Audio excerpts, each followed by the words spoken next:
Greetings, scholars! Here is our final review, part 14.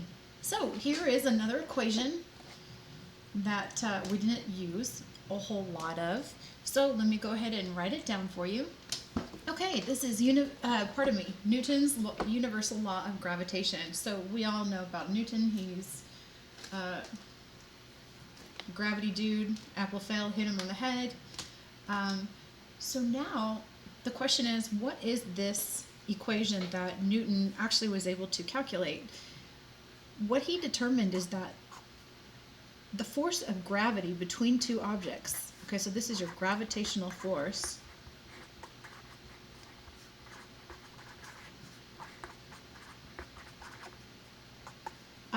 the gravitational force between two objects, I'm just going to say object 1 and object 2.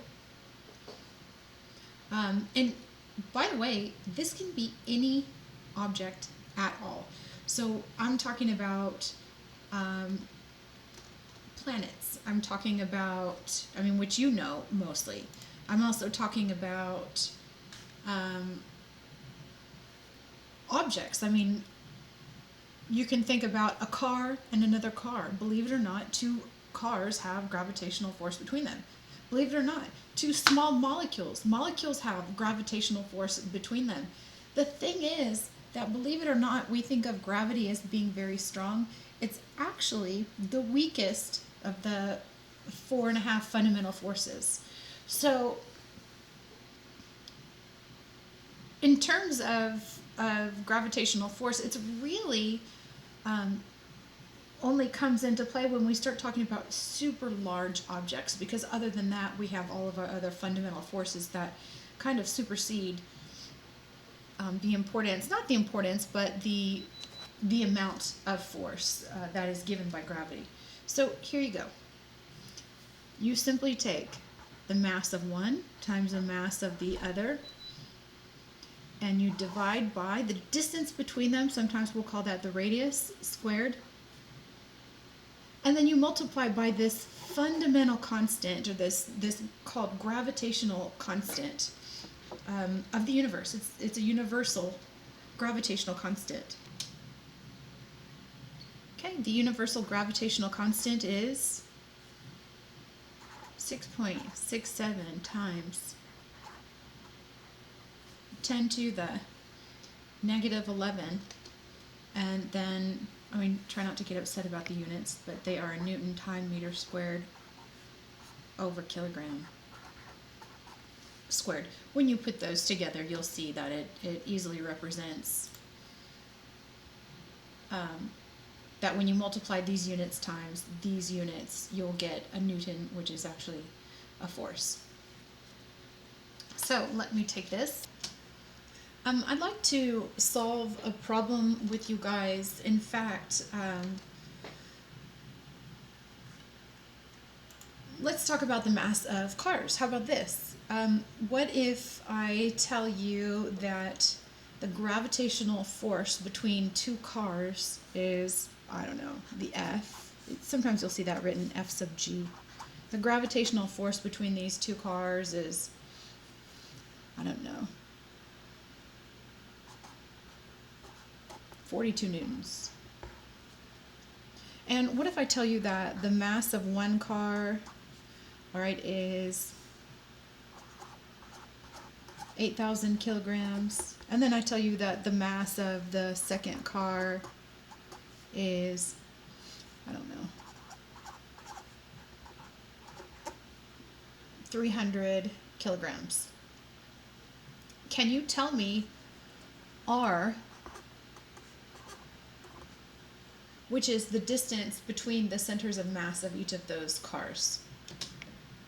Okay, so let's use our equation, which is Fg equals G m1 m2 over r squared, where r is the distance between them. Okay, I just wrote Fg, that's force of gravity between two objects. So what I want you to imagine is that I have, I don't know, some giant object. Let's say that it's a giant boulder. Okay, and the mass of this boulder is, I don't know, 10,000